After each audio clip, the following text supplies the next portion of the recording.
In The Lord of the Rings, Tolkien didn't go into much detail about how the fell beasts actually looked.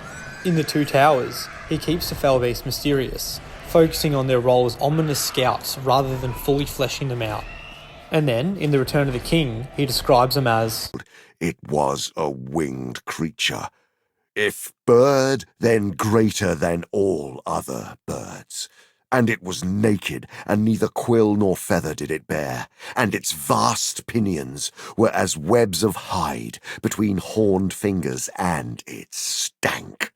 A creature of an older world, maybe it was, whose kind, lingering in forgotten mountains cold beneath the moon, outstayed their day, and in hideous eyrie bred this last untimely brood, apt to evil.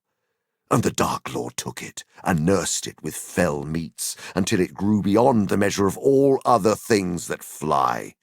And he gave it to his servant to be his steed." This suggests a massive bat-like or reptilian form, with leathery wings stretched between bony, horned digits.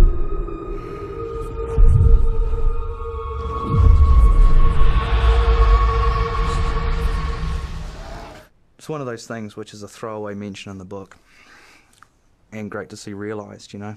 John Howard done these sketches that were based on creatures he had done for the books. And Pete had always liked the feel of these creatures, but he asked for a few changes. I think I've gone quite wide of Tolkien's original concept for these fell beasts. They're less bird-like and more snake-like than his original idea. They went very quickly from these illustrations, which were done prior to the film, through a sculpting process. It was basically taking John Howard's paintings that he had done of them and then trying to interpret how they would work physically. John loves putting elbow spikes on his wings for his creatures. He loves it, right? Yeah, Ben has a background in zoology, that's right. Wrong, because they don't exist, right? Ben hassled me to no end about the elbow spine that the fell beasts have. He kept on going on about that. That wouldn't work.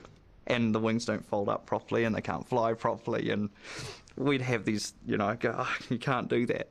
And he'd go, "Oh, it's just a wing, eh?" I said, "Shut up, Ben, it looks cool.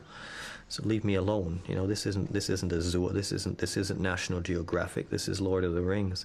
And then he'd be in going, "Oh, those buckles would have to be in a different place on their armour." And it's like, so, you know, there it is. It's in a nutshell, really.